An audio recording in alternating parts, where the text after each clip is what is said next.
അപ്പോൾ രാവിലെ തന്നെ ബ്രേക്ക്ഫാസ്റ്റ് ഒക്കെ കഴിഞ്ഞ് നമുക്കിന്ന് കുറച്ചധികം പരിപാടികളുണ്ട്. അപ്പോൾ പോസ്റ്റ് ഓഫീസിൽ കൊടുക്കാനായിട്ട് പെട്ടിയൊക്കെ പാക്ക് ചെയ്ത് റെഡിയാക്കി വെച്ചിട്ടുണ്ട്. അപ്പം നമുക്കിത് പോസ്റ്റ് ചെയ്താൽ മാത്രം മതി. ഇതെന്താണെന്ന് ചോദിച്ചു കഴിഞ്ഞാൽ കുറച്ചധികം ഡ്രസ്സാണ്. ഡ്രസ്സ് പുതിയതാണെങ്കിലും നല്ലതാണെങ്കിലും ശരി നമുക്കിത് ഡൊണേറ്റ് ചെയ്യാവുന്നതാണ്. ഇതൊരു ഓർഫനേജിലാണ് ഞാൻ ഡൊണേറ്റ് ചെയ്യുന്നത്. ഒത്തിരിയധികം തേടിയധികം കണ്ടുപിടിച്ചധികം അങ്ങനെ കൊടുക്കുന്നതാണ്. അപ്പം എനിക്ക് വീഡിയോ എടുക്കാൻ വേണ്ടിയിട്ട് ഒട്ടും തന്നെ താല്പര്യം ഇല്ലായിരുന്നു. പക്ഷേ പിന്നെ ഞാൻ ഓർത്തു ആർക്കെങ്കിലും ഡൊണേറ്റ് ചെയ്യാൻ താല്പര്യം ഉണ്ടെന്നുണ്ടെങ്കിൽ അത് അവർക്കും ഒത്തിരിയധികം ഹെൽപ്ഫുള്ളാകും. അതുപോലെ നിങ്ങൾക്ക് നല്ലത് വരും. ഇതാണ് അവരുടെ address: Gandhibhavan international trust, post box number 39, Pathanapuram, കൊല്ലത്തേക്കാണ് അയക്കുന്നത്. അപ്പോൾ നമ്മൾ ഹെൽമെറ്റൊക്കെ വെച്ച് സെറ്റാക്കി സേഫ്റ്റിയൊക്കെ ഉറപ്പ് വരുത്തി നമ്മൾ വണ്ടി എടുത്തിട്ട് അങ്ങനെ പോകാൻ വേണ്ടി പോവുകയാണ്. അപ്പോൾ ഞാൻ എൻ്റെ സ്പൈഡർമാൻ കുട്ടനെയും കൂടെ കയ്യിലെടുത്ത് നമ്മൾ വണ്ടി സ്റ്റാർട്ടാക്കി പോവുകയാണ്.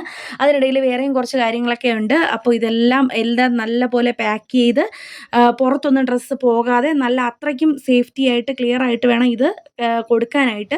അപ്പോൾ പോകുന്ന വഴിക്ക് പോയിട്ട് തിരിച്ച് വന്ന വഴിക്ക് അമ്മയ്ക്ക് കുറച്ചധികമല്ല, ഒരു ക്ലിപ്പ് വേണമെന്ന് പറഞ്ഞിട്ടുണ്ടായിരുന്നു. അങ്ങനെ അത് മേടിക്കാൻ വന്നു. ഒരു പൊട്ടും കൂടെ എടുക്കാമെന്ന് വിചാരിച്ചു.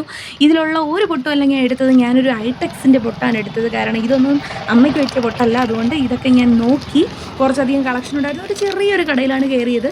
അവിടെ കയറി ഇതെല്ലാം മറിച്ച് നോക്കിയിട്ട് അമ്മ വയ്ക്കുന്ന ടൈപ്പിലുള്ള പൊട്ടൊന്നും കണ്ടില്ല. അപ്പോൾ അതുകൊണ്ട് ഞാൻ വേറെ പെട്ടിക്കകത്തുനിന്ന് വേറൊരു പൊട്ട് തപ്പിയെടുത്തു. അത് കണ്ടുപിടിച്ച് അത് എടുത്തിട്ട് നമുക്കിനി കുറേ ക്രിസ്മസ് പപ്പ ഇങ്ങനെ ഇട്ടിട്ടുണ്ടായിരുന്നു. അത് ഭയങ്കര ക്യൂട്ടായിരുന്നു. അപ്പോൾ അതുകൊണ്ട് ഞാൻ അതിൻ്റെ വീഡിയോ എടുത്തു. അത് കഴിഞ്ഞ് നമ്മൾ നേരെ സൂപ്പർ മാർക്കറ്റിലോട്ടാണ് പോയത്. കുറച്ചധികം സാധനങ്ങൾ മേടിക്കേണ്ടായിരുന്നു. അപ്പം നിങ്ങൾ കരുതും ഞാൻ മാഗി മേടിച്ചിട്ടില്ല. ഞാൻ അവിടെ കണ്ടപ്പോൾ ജസ്റ്റ് ഒന്ന് വീഡിയോ എടുത്താണ്. നിങ്ങൾക്കിതിൽ ഏറ്റവും ഇഷ്ടപ്പെട്ട ഏതാണെന്ന്? നിങ്ങൾ കൊറിയൻ ആണോ, അതോ ചിക്കൻ നൂഡിൽസ് ആണോ, അതോ ഇപി ആണോ? നിങ്ങൾക്ക് ഏറ്റവും ഫേവറേറ്റ് ഏതാണെന്ന്? ഒട്ടും ഹെൽത്തി അല്ല, എന്നാൽ പോലും വല്ലപ്പോഴും ഒരിക്കലെങ്കിലും കഴിക്കാൻ ഇഷ്ടമുള്ളവർ കമൻറ്റ് ചെയ്യുക. ഇതിൽ ചിക്കൻ നൂഡിൽസ് ഉണ്ട്, പല വെറൈറ്റീസ് ഉണ്ട് ഈ ഒരു മാഗിയിൽ. അപ്പോൾ ഇതിൽ ഏതാണ് നിങ്ങളുടെ ഫേവറേറ്റ്? അല്ലെങ്കിൽ നിങ്ങൾക്ക് കഴിക്കാൻ ഒട്ടും ഇഷ്ടമല്ല എന്നുണ്ടെങ്കിൽ സ്പൈസി ആണോ ഇഷ്ടം, ഗാർലിക് ആണോ ഇഷ്ടം, ഏതാണെന്ന് ഉള്ളത് നിങ്ങൾ കമൻറ്റ് ചെയ്യുക. അപ്പം നമ്മൾ അവിടെ നിന്ന് പെട്ടെന്ന് കുറേ സാധനങ്ങളൊക്കെ എല്ലാം അടുക്കി പറക്കി സെറ്റാക്കി എടുത്ത് കഴിഞ്ഞിട്ട് നമ്മൾ നേരെ ബില്ലിംഗ് സെക്ഷനിലോട്ടാണ് പോയത്.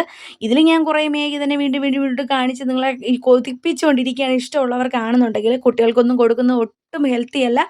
പിന്നെ നിങ്ങൾക്ക് അത്രയ്ക്ക് ഇഷ്ടമുണ്ടെങ്കിൽ മാത്രം നാക്കൊക്കെ കുഴഞ്ഞു വന്നിട്ടുണ്ടല്ലോ, ഉണ്ടെങ്കിൽ മാത്രം നിങ്ങൾ വല്ലപ്പോഴും വർഷത്തിലൊരിക്കൽ കഴിക്കുന്നുണ്ട്, ഒരു തെറ്റുമില്ല. അപ്പോൾ ഞാൻ നേരെ ബില്ല് അടിക്കാൻ വേണ്ടി പോയിട്ടുണ്ട്. എല്ലാ കവറിൽ പാക്ക് ചെയ്തു, ബില്ല് ചെയ്തു. അപ്പോൾ ചേച്ചി പറഞ്ഞു ചേച്ചിയുടെ ഫേസ് കാണിക്കരുതേ എന്ന് പറഞ്ഞ്, പേടിയാണെന്ന് പറഞ്ഞിട്ട് ഞാൻ ഫേസൊന്നും എടുത്തില്ല. അത് കഴിഞ്ഞ് നേരെ ഞാൻ ഉച്ചയ്ക്ക് വീട്ടിൽ വന്നിട്ട് ഞാൻ ചോറല്ല കഴിച്ചത്, പകരം ദോശയും സാമ്പാറും കഴിച്ചു. അത് കഴിഞ്ഞ് വൈകുന്നേരം ഒരു കട്ടനും പഴംപൊരി കൂടെ കഴിച്ച് സെറ്റാക്കി ബജി അമ്മയ്ക്കാണ്.